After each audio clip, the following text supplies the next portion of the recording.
A baby's cry shattered the silence of Sudan that night. But it wasn't the cry that made people stop and stare. It was what followed: whispers, gasps, fear. By sunrise, the entire village believed a cause had been born, and no one stopped to wonder if they were wrong. The wind had been restless all evening, pushing dust through the narrow paths of the village of Sudan. Inside a small clay hut at the edge of the settlement, Gita clutched a worn cloth as waves of pain coursed through her body. Tano, her husband, paced anxiously, whispering prayers under his breath. "Stay with me," he said, his voice trembling. "You are strong." Gita nodded, sweat glistening on her forehead. "And so is her child." Outside, a few women gathered, murmuring among themselves. Birth was a community event in Sudan, but this one felt different. The air felt heavy, like something unseen was waiting. Then, at last, the cry. A strong, sharp cry filled the earth. Relief washed over Tanu's face as the midwife lifted the baby into the dim light. But her expression changed instantly. Her hands froze. Her mouth opened, but no words came out. "What is it?" Tano asked, stepping closer. The midwife hesitated before wrapping the child carefully and placing her into Gita's arms. Gita looked down, and her heart swelled. The baby's skin was pale, almost glowing against the dim interior. Her hair was soft and light, like strands of sun. Her eyes, though not yet fully open, shimmered faintly. "She's beautiful," Gita whispered, tears streaming down her face. But the midwife stepped back. "This child," she said slowly, "is not like others." Outside, the whispers grew louder. By morning, the news had spread across Sudan like wildfire. A ghost child, a curse, a sign of bad luck. No one came to celebrate. No drums were played, no songs were sung. Instead, people avoided the hut entirely. But inside, Tano held his daughter with pride. "We will call her Gift," he said firmly. Gita smiled. "Because that is what she is." Gift grew under the shadow of fear she never created. As a toddler, she would reach out her small hands to other children, but they would pull away, hiding behind their mother's legs. "Don't touch her," they would whisper harshly. "It might spread." Gift didn't understand. She only knew that whenever she tried to smile, others frowned. When she turned 5, she began to ask questions. "Why don't they play with me?" she asked one evening, her voice small. Gita pulled her close.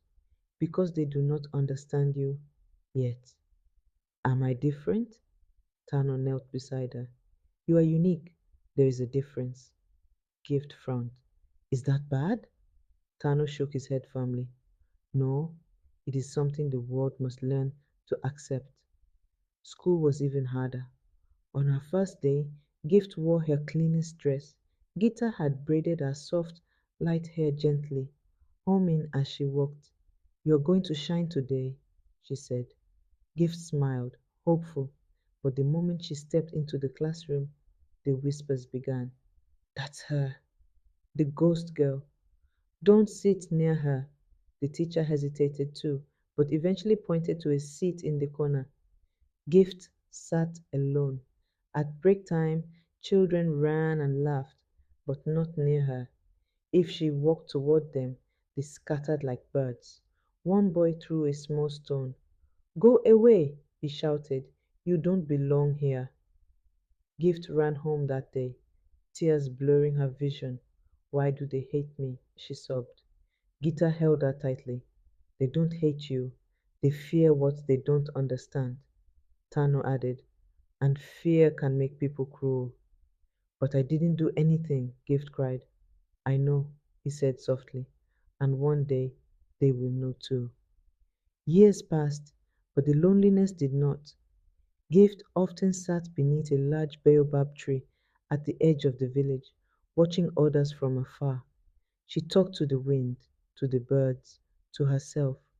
"I wish someone would talk to me," she would whisper. But even in her isolation, Something remarkable grew: kindness. Gift helped where she could.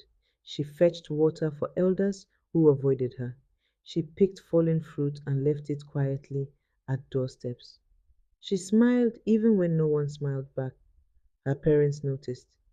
"You have a strong heart," Gita said one evening. "Stronger than mine," Tano added. Gift shrugged. "I just don't want anyone to feel like I do." One dry season, something terrible happened. The rains did not come. The river shrank. Crops withered. Panic spread across Sudan. The village elders gathered. "This is the curse," one said. "The girl has brought misfortune." Murmurs of agreement followed. Tano stood up angrily. "That is not true." But fear had already taken hold. "We must send her away," another elder declared. Gita gasped. "She is a child. She is the reason the rains have stopped." Gift stood silently at the edge of the gathering, her heart breaking. Even now, they blamed her. That night, she sat alone under the baobab tree. "Maybe they're right," she whispered to the wind. "Maybe I don't belong." But then she remembered her parents' words: "You are a gift. You are loved. You matter." She wiped her tears. "No," she said softly. "I won't believe their fear." The next morning, something unexpected happened. An old woman from the far side of the village collapsed near the dried riverbed. People hesitated to help. Fear and suspicion still clouded their hearts. But Gift ran, without thinking, without hesitation. She knelt beside the woman, lifting her gently, offering her the little water she had. "Drink," Gift said softly. The woman opened her eyes weakly. "You, you are the girl." Gift nodded. "Why, help me." Gift smiled faintly. "Because you needed help." The woman stared at her, something shifting in her expression. Not fear, something else. Understanding. Words spread quickly. The girl helped her. She didn't hesitate. She saved her life. For the first time, the whispers began to change. Days later, clouds gathered. At first, people didn't believe it. Then came the wind. Then rain, heavy, beautiful rain. The village erupted in celebration. Children danced. Adults laughed. But something else changed too. People looked at gifts differently, not as a curse, but as a child, a human, one who had shown kindness when others had shown fear. The elder who once called her a curse approached her slowly. "We were wrong," he admitted. "We feared what we did not understand." Gift looked at him quietly. "You hurt me," she said. He nodded. "I know." She took a breath. "My parents taught me something," she said, "that being different doesn't make you less, and fear doesn't make you right." The elder bowed his head. "Will you forgive us?" Gift hesitated, but then nodded. "Yes, but you must do better." From that day on, things began to change. Children started sitting near her, slowly at first, then willingly. One girl approached her under the baobab tree. "Can I sit with you?" she asked. Gift smiled. "Yes." And for the first time in her life, she wasn't alone. As the years passed, Gift became known not as the cursed girl, but as the girl who changed Sudan. She taught others that albinism was not a curse, not a ghost, not something to fear, but simply a difference, a human difference. And more importantly, she taught them that kindness is stronger than ignorance,